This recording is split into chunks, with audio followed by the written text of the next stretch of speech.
Abshaalummaa diftii qoonxaa dhimmisee bishaan hambisaa jedhanii abshaalummaa isaan ittiin Saayidootti dhufaa jiranii viidiyoo yuutuuba sumayyaa irratti gadhiisanii jiru jechuudha. Silaa gaa Saayidoon hin arga hin beektu sababii kanaatiif jechuudha oduu isaanii qabatanii dhufanii jechuudha ittiin Saayidoo as taallaluu fi ittiin Saayidoo go'oomsuu fi mucaan bukkeetti argamu kun Saayidoo bukkeetti argamu kun hin beekaa jedhani gondoriin maatii sumayyaa hin beekaa kanaaf nu geessuu qaba dirqama ijoollee finnee.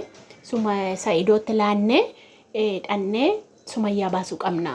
Ijoollee fidaniitu dhufanii Saayidootti kennanii sumayyaa immoo maneedhaati baasuu jechuudha. Kaayyoo fi karoorri isaanii jechuudha. Akka isaan haasa'aa jiranitti hundi keessan iyyuu ilaaltanii jirtanii jechuudha. Kun jechuun Saayidoo goomsuudha jechuudha. Saayidoo as taallalaa jiru yookaan immoo sobaa jiru malee dhugaa miti jechuudha. Maaliif amma Saayidoon yurtii isaan gordor deemnee dhannee ijoollee finnee Saayidootti laannee mucaa ijoollee sumayyaan immoo hidhaadhaa baatu kan isaan jennanii muudiitti qabachaa jiru malee isa dhugaa miti jechuudha. Sobaa jechuudha wanti hundisaayyuu maaliif jennaani yoo akkas ta'e ka dhaqeetu nama finneerraa fira finneerraa inni isaan jedhanii yoo akkas ta'e Saayidoon naqee gammadeetu ariitiidhaan naqee sumayyaa baasaa jechuudha. Kanaafitu mala kana uummatanii umariin sana tabaabbaranii jechuudha. Viidiyoo waraaban malee wanti ijoollee fidaniif iyyuu hin jiru jechuudha. Isa kana Saayidoon akka gowwaan taane akka hin nyaatamne jechuudha sobanii nyaachuu fi viidiyoo waraabanii gadhiisanii jechuudha. Maaliif jennaan inni viidiyoon laala kan beekamaadha waan ta'eef dirqama hordofee gaafataa jechuudha. Sababii kanaatiif isaan immoo muudii kanaan dhufanii jechuudha malee wanta dhaqanii mucaa fidaniif iyyuu hin qaban hin sobuu jechuudha. Isa kana sobatti fudhadhaa. Egaa ni anaan xiqqoo kan na aarsee umariin suni maal gidduu deemee wataanni maa gidduu deemee intineedha. Saayidoon nama akkanaa miti duri Saayidoon nama gaariidha gidduu kanatti jijjiira. Innis akkuma dubartii taa'ee mataa argitanii akkuma dubartii taa'ee oduu odeessa maal inni hojiin qabu hojii biraan qabdu gurbaa maal odeessita akkasitti wajjiniin teessee inni duraan nama gaariidha nama gaarii ture nama bareedaa ture erguma nikaa mucayyoo sana hidhatee tabalaa sha'e intaloo duukaa bu'ee kan jedha intaloonis akkas jetti innis immoo akkas jedhaa jechuudha duukaa bu'ee baga ta'e jechuudha dhugaa rabbii bagatu garaa jabaate Saayidoon nama garaa jabaate miti. Saayidoon nama akkasiin seene nama akkamii seetere nama akkamii seete obsee dadhabe bar Saayidoon isin kadhatee dadhabe bar yortii sanatti nimtoo hin gorsitu yortiin oli gajjooraa ture iseef jedhee ijoollee isaaf jedhee obsa fixate ilma dhiiraati bar amma danda'u danda'e gabbare kadhate duukaa olii gaffiige kanarroo maal barbaaddu sammuun qabu hospitaalaa deemu ofii keetii sammuun qabdu kan gidduu deemte odoo deessitu akka dubartiidha maali ofirratti yaaddu ati sammuun qabdu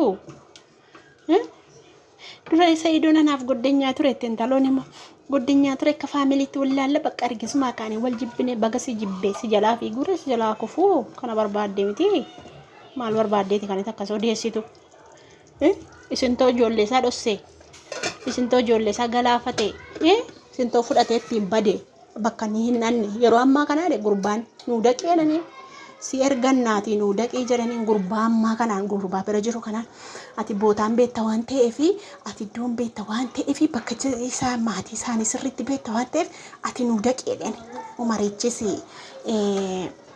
intiniinis jechuudha intaloonis jechuudha ati nuu dhaqeedhanii inna qoree mucaan yoo bilbilaan haasa'uu ta'e malee yoo bilbilaan itti dubbadhe malee hin naquu gondora haala sodaachisaa keessa jira yeroo ammaa hin jedhe dubbii jira waan ta'eef dhaquu hin danda'u dhaqee intiniin jedhuanii yoo bilbilaan ta'e malee bilbilaan waliis nagarsiisa garuu qaamaan hin naquu jedhe inni iyyuu sodaate amma Saayidoo erguuf ka haqee achi mucaa fuudhawu haqee achi ijoollee fuudhawu kana barbaadanii inni gaa akka durii miti dhugumatti garaa jabaate jechuudha. Malee silaa yoo kuteeraa jechuudha maali gaana ilmi namaa obsa qaba daangaa darbee kan keessan dhugaa rabbii daangaa darbee san qucciranii ta'anii odoo deessuu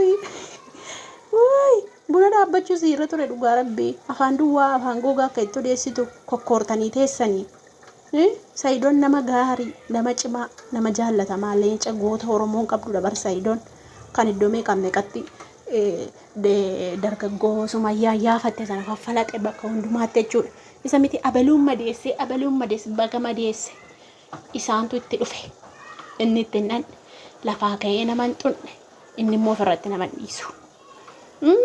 Ofirratti nama dhiisu waan arrabsitanii inni arrabsin Saayidoon duraan mataan zafiriizii ture malaaxaalleen ture akkasina dhuguma malaaxaadha kunuutti atoo ati immoo malaaxaa miti atuu malaaxaadha.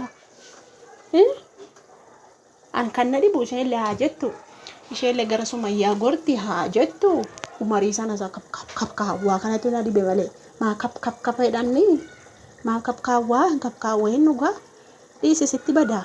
Atitu guyyaa tokko Saayidoon si cafaqe ati tokkichaan dubbii kan falafaltuudha barka haasaallee qabattu miti. Gaariidha cimaadha Saayidoon akka keessee ta'e bakka dhiiraatti argaman agarree bakka gootaatti dullaadhaan cuubeedhaan itti dhufanii kimbil gadhee nama gombisuudha. Oduudhaaf dhufan ijoollee har'a immoo wal guuranii ittiin as taallantanii baafattoo maaliif ture hin jiru gaanne gooyyoominaa dhugaa rabbii dhiifama hojii hojjetachaa hin jira. Kottaa waxii nyaadda kottaa biddeen nyaadda waxii gochaa jira waxii galgala akkasii hundaafiyyuu jechuudha. Saayidoon bichaan akka hin goyyoomne karaa amma beektanii viidiyoo salaamii ilaalanii beektaa sila viidiyoo salaamii ilaalaniitu jaarsummaa itti baafatanii fira warroon argitan jirtu fira jaarsummaa itti baafatanii hennaani asii keessan Saayidoon dide. Maaliif isaafis galee jira muudiin ittiin namni deemu gowwummaa isaatu kanaan dura yoo liga kaachisee boqonnaa isa dhowwee taa'umsa isa dhowwee haara galfii isa dhowwee amma bakkee keessa buluutti amma sharaara ciisee maal jedhutti kan geessise sababa ijoollee isaatiif sababa haadha manaati. Isa viidiyoo sana ilaalaniitu beektaa viidiyoo salaamii sana irratti hin dinneereen hin barbaadu hin jenne isa ilaalanii dhufanii viidiyoo hojjetanii wal waamanii sila iddoo tokkotti galuu natti fakkaata jarri suni. Wal waamaniitu viidiyoo ilaalanii dhufanii Saayidoo hin dinneerre achirra amma mala kana malannaadhaan malee dhaqanii mucaa fiduu isaa mucaa fiduu hin qabanii sobanii gaafa akka jedhanii bakka Saayidoon naqee viidiyoo ilaalaa Sumayyaa baasa. Kana barbaade waa rabbii isa sintumeetu namoota deediin Saayidoo abshaala ta'e kanaan dura gowwaan ta'e gowwaa taate bultii koon diiguu mana koon diiguu fuuchuun 3-4 shari'aan nu ajaja nan bulfadha akka nama tokkootti jetteetu duukaa kaachaa turte. Garuu diddamiti dhiisi. Ijoolleen kee homaa takkayyuu hin taatu gaafa barbaadde isheen mul'iftee abbaa barbaadde isheen iyyuu gaafa guddattee jechuudha. Kanaaf sammuu keetti cannattee muudii isaan sirratti qabatan atis muudii itti qabadhu. Didi tasan baasinachi dhimma see gaafatan karaa tatteettu atte ijoollee fiddee sitti laattee atte baafatta malee gowwaan ta'e dhugaa rabbii. Kanaaf oduudhaaf wal gurguurtee wal sassaabdee dhuftee jechuudha. Akkasii viidiyoo baay'ee isinitti haasa'uu hin danda'u waan dhaggeeffattaniif guddaa tokko galatoomaa. Saayidoo king of king warri Saayidoo jaallattan akka kooti Saayidoo king jedhanii libbi qirsii kennaafi akkasii waan dhaggeeffattaniif galatoomaa baay'ee.